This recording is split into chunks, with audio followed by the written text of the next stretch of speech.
Do you need encouragement to turn tragedies into your own triumphant life story? If so, this podcast is for you. Listen to powerful guests who have persevered through challenges so you can gain strength to build your championship life. The host of Professor of Perseverance podcast, Dr. James Purdue. Hey, come on. It's time for us to get started, get some inspiration, some motivation, some fire me up. Because one of these days, something's going to come around. You know how life does it. Kicks you more in the teeth more than one time. So let's get something, grab a little gold nugget, something that can help you get along, and pay it forward.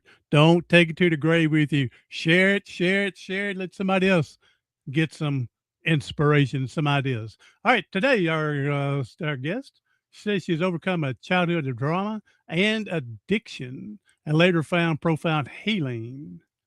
Her memoir is, let me click on this memoir, is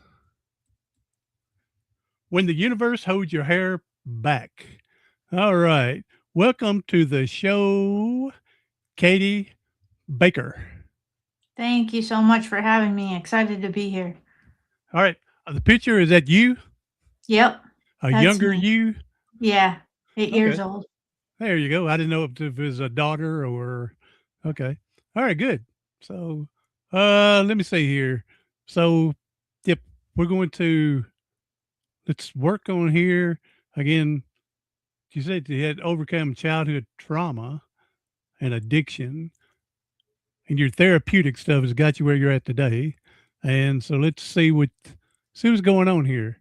Go ahead and help us out. You put us in your story where you think's best for us to start. Yeah, I think I'll probably start when I was 47 years old. There you go. Yeah. So I That was found like last myself. week, wasn't it? Yeah. I wish. It was a few There you years go. ago now. Okay. I'm clinging on to 50 though. Like I'm not gonna let it go. There you go. That's right. That's right. Yeah. Yeah. I just at 47 years old, I just had not dealt with anything that was challenging for me besides the you know, everyday things that come to us, maybe as parents or as we work, go to work our work life and try to find that balance. But at 47 years old, I really had recognized that I was struggling and I was drinking every day. And I was really ashamed of that, actually. I just Mhm. hid it. And what I recognized is that I was successful from all outside appearances. I looked like I had my life together and that I was doing really well. I'd founded a nonprofit and raised two awesome kids.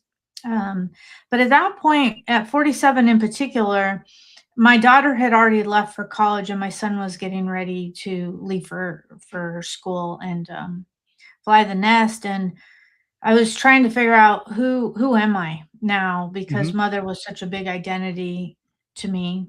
And Yep. also I recognized like I'd been drinking, kind of drinking every night, was totally functional. Um, but I would just drink, 2, 3 drinks every night when I had to feel like I needed to numb because that was the Mm. one time of the evening where I just sat with myself. Yeah. And so at 47 years old, we were sitting at a family reunion, at a fire pit, and my son sat down next to me. He was 18 years old at the time, and he said, "Mom, I can tell that you're really struggling, and I don't know how you survived your childhood, and maybe now that Ella and I are moving out, you should take a year and heal yourself, and we Oh, got your that's back." a wise young man. Yeah. Yeah, he's a sage, that guy. Mhm. Mhm. And just said, "We got your back. We love you. It's your turn now." So the Good book deal. was actually almost titled "It's Your Turn." But Well, that could be your second edition. yeah. There you go. Yeah, exactly.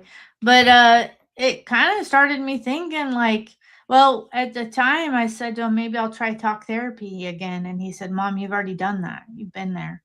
So why don't you try something different?" And so a couple things transpired through that. It took me about 6 months to wrap my brain around it. I was pretty mortified actually at the time because I thought, from all outside appearances, I look like I have it together. No one even knows, not even my Mhm. family, but they did, because Yeah, yeah, we yeah. were close. And so I decided to dedicate myself about 6 months later after that conversation, dedicate myself to a year of healing, is what I lovingly referred to it. So I decided that I was kind of sick and tired of being in denial. I knew that not thinking about it was not the answer, especially the childhood trauma that I struggled with. And so I decided, like, I'm going to dive in, I'm going to be brave and just get through this. And it was one wild year. It was probably the most challenging in my life because my childhood in particular, I had chronicled in the book that I had written, or that I had moved 20 times, but I had actually moved 30 by the time I settled in Oh, to my wow, current okay. house. And so by the time I was 18, I had moved sort of all over and back and forth, um, and also struggled with all kinds of childhood abuse, and that was physical, verbal, emotional, sexual Mhm. abuse. I was put up, for adoption pretty early by my biological father. So I had just grown up with like alcoholism, drug addiction, sort of seen the worst of the worst. And my mom had always raised me like, we buck up, we don't look back, we just keep going. You just deal with the cards you've been dealt and really don't let anyone know. So it was Yeah. really interesting when I wrote this book in particular. Friends that I had been friends with for 30 years had said to me, like, I had no idea. I had no idea that that was your childhood. And so it's really good. I think when you're type A personality, which is probably best describes me in some capacity. At least now I'm kind of chilling out, but that you're really successful at wearing masks as well, and just letting the world believe that you got it all under control. And so I was really good at that. Well, you, play the game that you want them to see, the game of Hmm. life in which you want them to see and realize, what's going on with you. Yep. I think it was Dave Ramsey who said, uh, tired of, being sick and tired of being sick and tired. I think it was him said that, Hmm. and so, but, yeah, just especially when you're younger and that alcohol, you get to looking, you're going, this is the way life's supposed to be because everybody you're Hmm. around associated is doing something. And you think, Hmm. okay, that's the way it's supposed to be. And it's doesn't take a lot to get addicted. Yeah, yeah, and it's really a societal norm for the most Oh, part. yep, yep, yep, Yeah, yep. it's like the acceptable vice, and, unfortunately, it can really, people can do a good job of hiding how much they're actually drinking, and, yeah, it just it's an acceptable form of numbing. I'm glad again that your son recognized and brought it to your attention to take a year because my younger brother was 2 weeks shy of being 38 when he passed away, and his was alcohol related issues. And Mhm, we tried to get him, but he just wasn't ready for that help. And so mhm, he was 2 weeks shy of 38 when he passed. So, mhm, but I'm glad that. But also, let me ask this question. I'm just thinking, he had to have seen a lot for him to have the courage to come up to you to suggest this. You mhm. know what I'm saying? Yeah.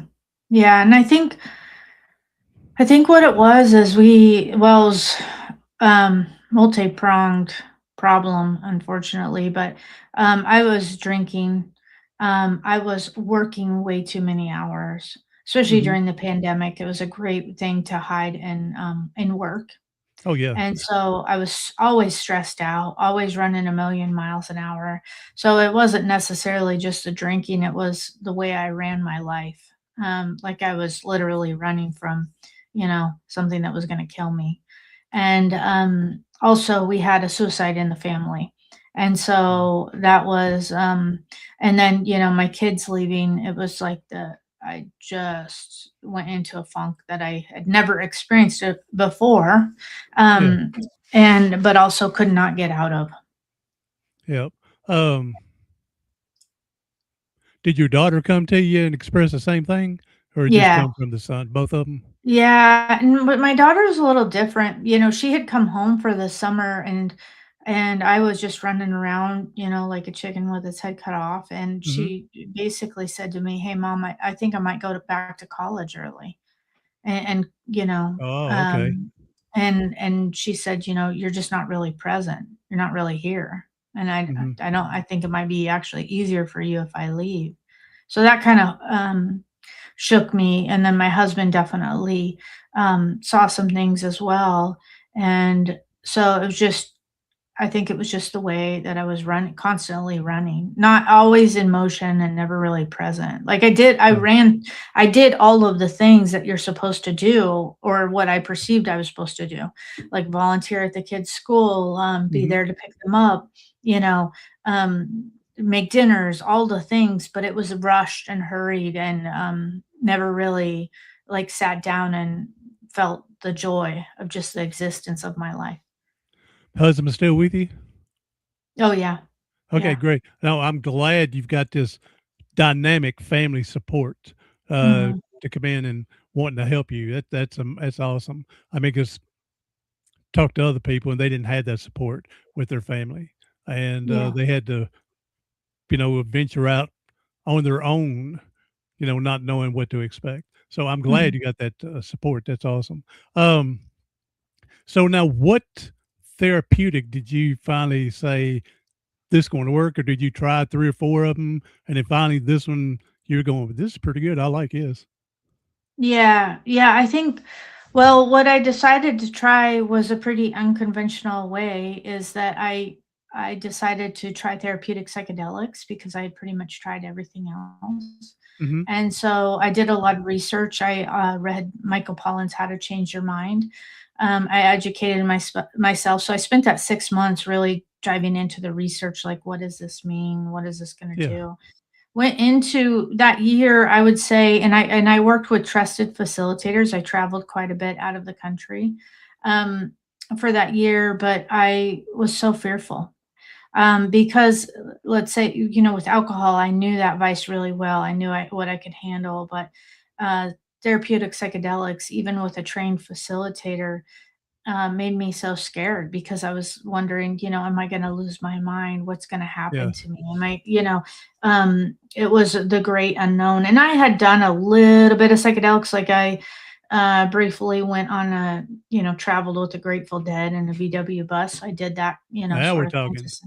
Yeah. Grateful Dead. Now we're talking. So Yeah. yeah.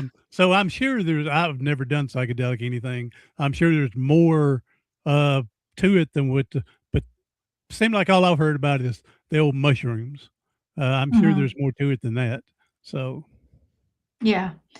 Yeah. And I think, well, I think what the different modalities that they're currently looking at is ibogaine, which I've not done particular medicine, but MDMA. There's an mhm, effort to legalize that because of the results, the testing and trials that they're doing with PTSD and veterans, and the list goes on, and how those medicines are actually helping people heal. yep. There's a great documentary out right now on Netflix called "In Waves and War," that just came out. Highly Okay. recommend that one in particular.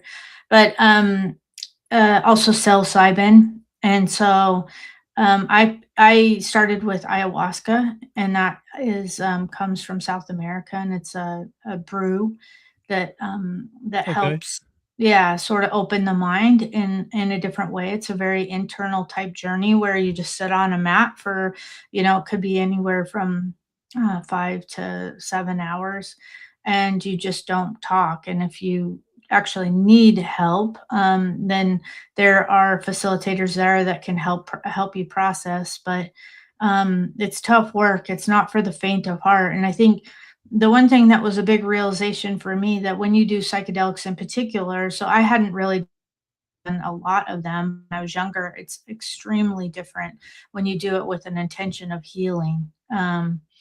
And you treat it like a ceremony, and there's reverence there, as opposed to, just walking out of your VW bus and going to a Grateful Dead show. So, A little difference, huh? So yeah.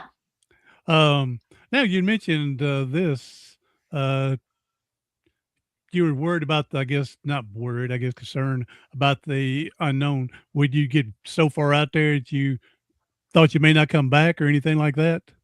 No, not I 'Cause it was under fortunately. control. It was under control. Yeah, yeah, it was under control.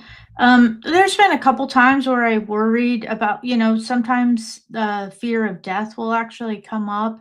And so people can really struggle through that one in particular.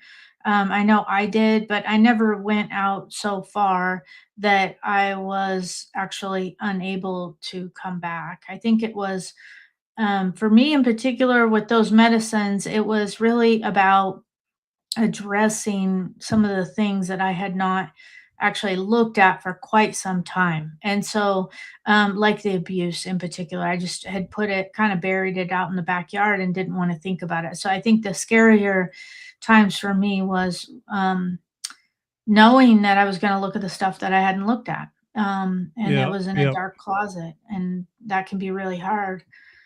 However, I think, Reopen go ahead. I was gonna say reopening Pandora's Yeah. box. Yeah, people don't Yeah, wanna think about it, but what I realized for me in particular was that these past abuses were actually still very present in my life. They just showed up in different ways, which is why I used alcohol, and I also, hid in my work and did all the things so I didn't have to think about this stuff. I was also really great at playing small and just being lesser than, and feeling like that. I just had a lot of stuff that I had to work through. And so when I did these medicine journeys, I didn't just do the medicine journey, I actually worked with a trained therapist as well. So I did work with a therapist that was skilled at integration therapy yeah, yeah, yeah, to help yeah. me process this, because I think they say that 10% of the work happens in the ceremony and the other 90% happen when you go home. And it's so true. I can see that, yeah, because now you come to realization on some things. Now you've got to do the real work at home Hmm. to make Yep. things better, easier, yeah. Yeah. So, I can see that. So, um, so you did this for about a year from there, and so your son and daughter coming back from school and stuff, your husband noticed a big difference with you? Took Mhm. 6 months or so and noticed a difference? Yeah. Yeah, I was really fortunate in particular because my husband and my kids were very much a part of the process and extremely supportive of me in particular. And so I was really blessed in that they would check with me and ask how I'm doing, and very supportive. They wanted to know what I was processing. And so I would speak to them quite a bit. And then when I wrote the book, they were actually very much a part of the process of the book. Like my daughter in particular would proofread my chapters for me, give feedback. My son listened to me read it out loud, and my husband Good too. deal. But yeah, I think that I was really blessed. I don't think a lot of people are fortunate enough to have that supportive team around them. And also, they were, as hard as it was, because I would say I didn't really cry. I wasn't a big crier before. It was Oh, like I would okay. cry if somebody else I was would have crying, thought you yeah, I would have thought you were opening up and all of a sudden you're beating the walls, kicking and just flooding the place, I would have thought, okay. yeah, no, no, I did That cry go when I Did that go started the year. yeah, Yeah, does I that go did. back to mom teaching you to just pick everything up and move forward? Does that go Mhm. back to that? Yep. Yeah. Okay. And then so when I started doing the ceremonies in particular, I did start crying. And it was almost as if my emotional body was being reattached. And that was hard Oh, because I wow. think that I went through all of the things through my entire life. Like, this is what you're supposed to do. But I noticed that I didn't really feel a lot, because Mhm. that created fear for me. Okay. This is amazing to me that, being used that form of therapy. And again, I don't know everything out there. So this is the first I've talked to someone with psychedelic going on.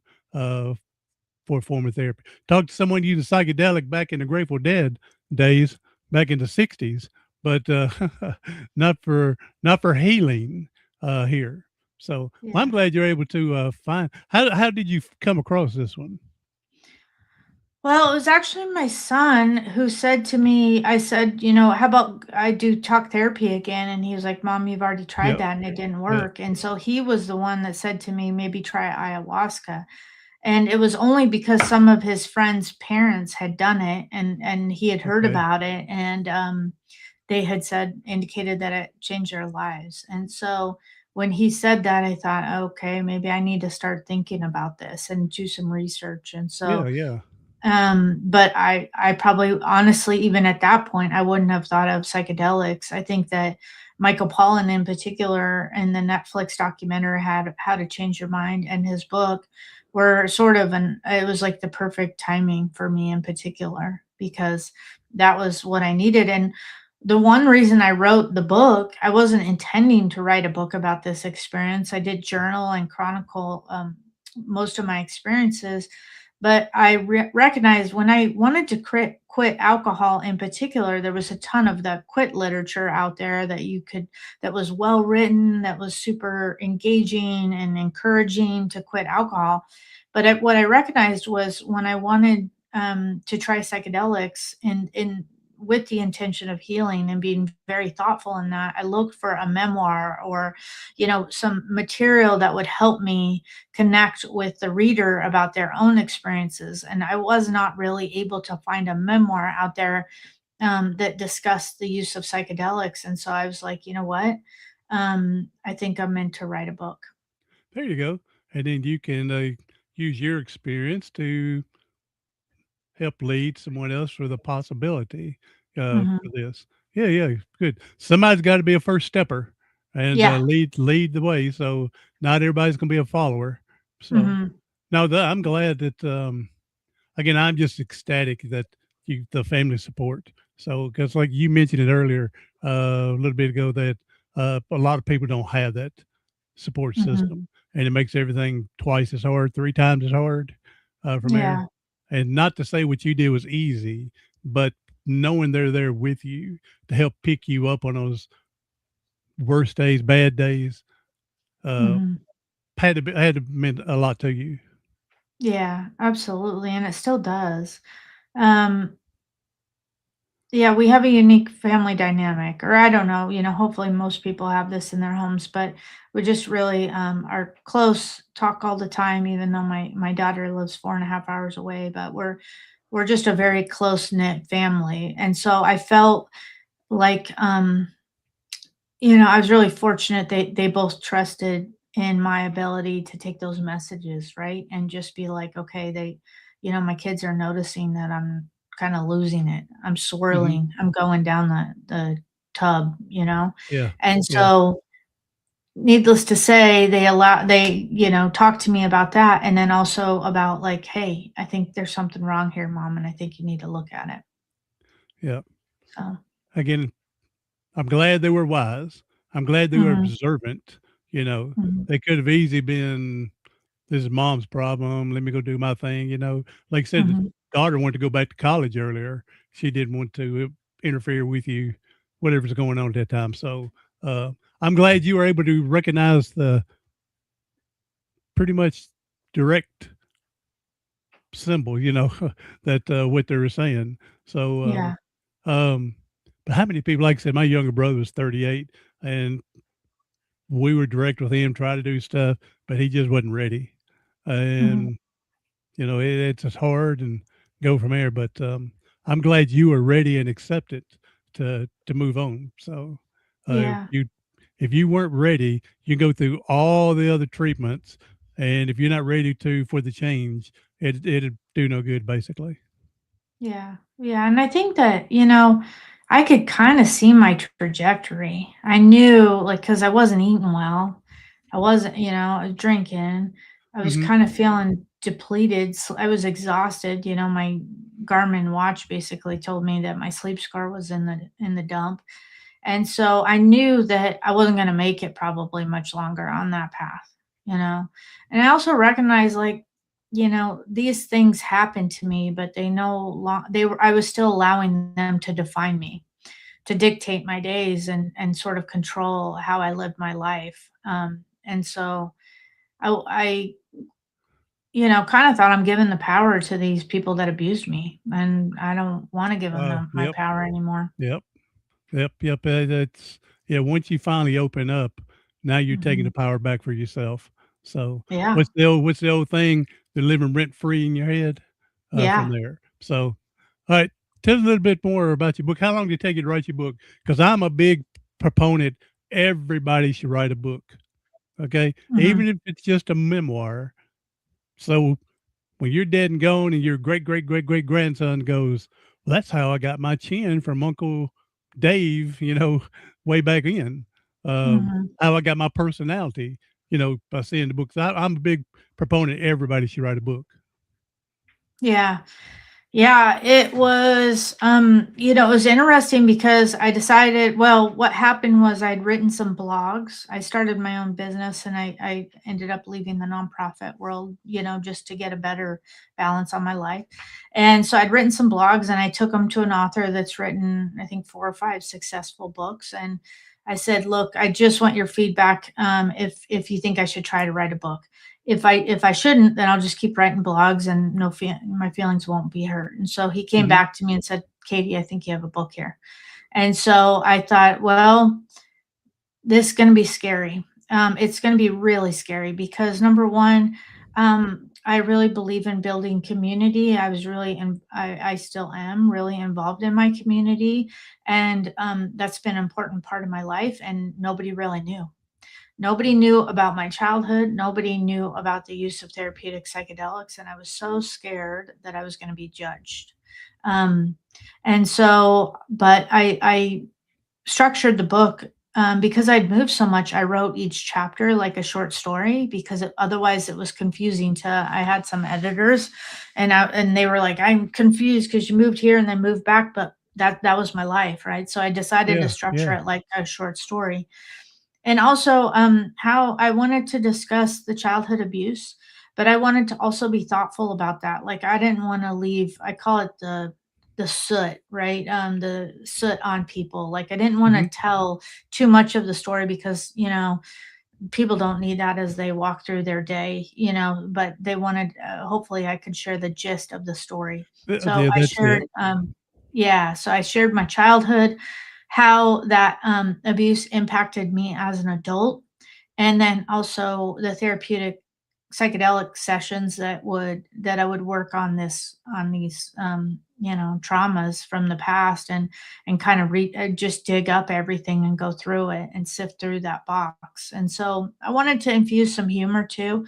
I wanted to also create these chapters so people didn't necessarily, let's say somebody didn't hopefully suffer with physical abuse as a child, but maybe they could still understand the emotions that I experienced in that age, or that something resonated with them. And I think that's been sort of the coolest part of this journey, is that people say, "Oh, I heard my story in your story." And even Yeah, though we yeah, don't have the same details, they can hear their story in my story. And that was my goal. Like, and also humor really got me to where I am. And I laugh a lot and I'm goofy, and you probably don't see it on this podcast, but trust me, it's happening, and that's how I survived a lot, and that our family laughs a lot. And so I wanted to just put humor in wherever I could. Sometimes it's not going to work, right? But yeah, yeah, yeah. um how can I tell funny stories about my childhood? Yeah, I like I attempted suicide 3 times in 3 days. That's how bad Mhm. I wanted out of here. And of course, when you live, you have to see a psychiatrist, a psychologist, and he's the one that told me I need to write a book. I got a story. I need to get out and help other people. So in my book, like you said, it's a hard tragedy, hard word to talk about the suicide. So then I go like this, and if you live through a suicide attempt, they make you see a psychologist, so to lighten the mood a little bit. Yeah. So yeah, I'm like you. I try to lighten it up, and we can still get the same input and not be so dragging it down, and Mhm. and people feeling sorry and everything like that. So I agree with that. So Yeah. I'm glad you do that. Yeah.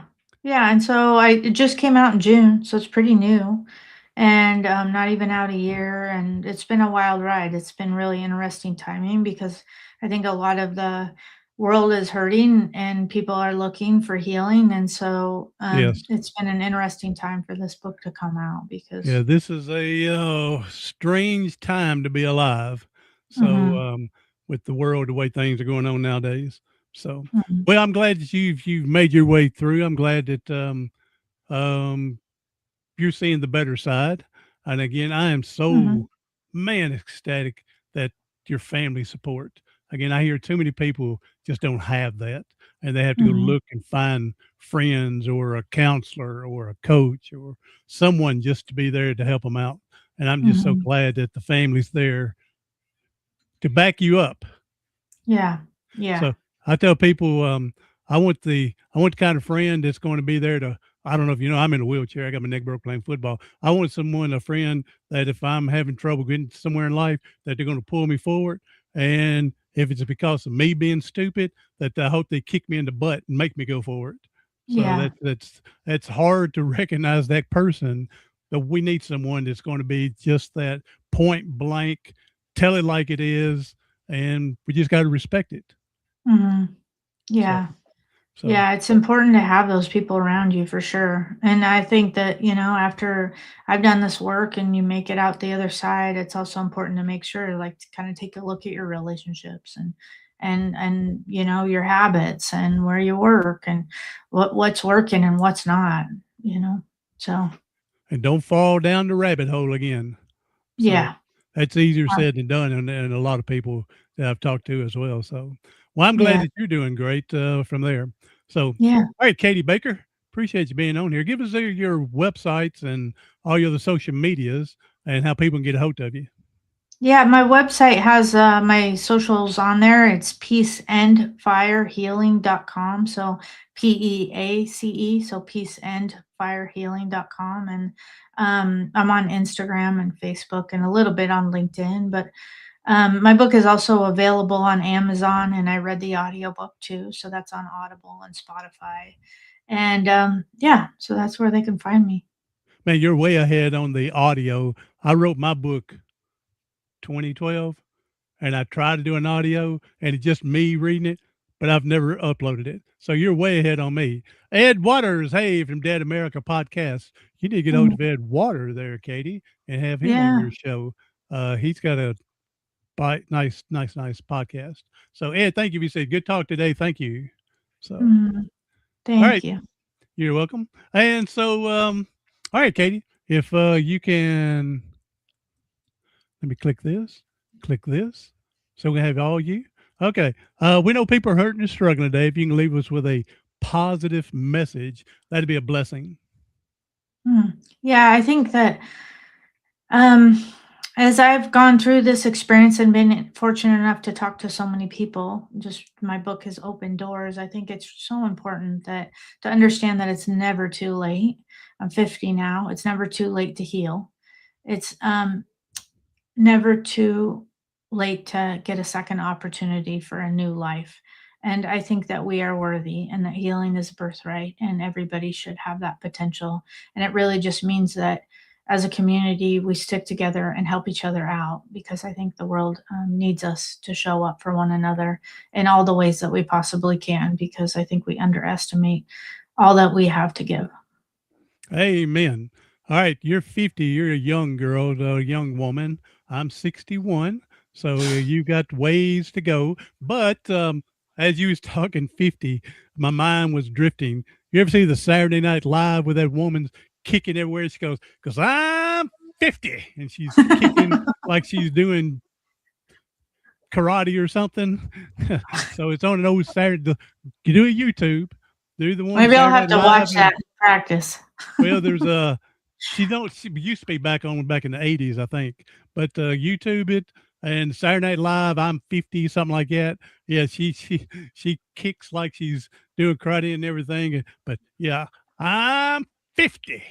So there you go. So maybe you can get something to go along with you. So Yeah, absolutely. All right, Katie, thank you for being here. And everybody else, be sure to share this with someone else that you know can use a little pick me up. Be sure to go get your copy of Katie's book, When the Universe Holds Your Hair Back. I like to play of words, when the universe, because we've seen too many shows where the women are bowed down to the porcelain throne and their friend is holding their hair back. So I like to Yeah. play words with the universe, hold your hair Yeah. back. So Amen. I like Yeah. that. All right. Thank you for being here on the show, and I appreciate it. Hey, everybody else, I'm Dr. James Purdue, the professor of perseverance. Do something today, tomorrow, something next week that's going to help you persevere past your paralysis.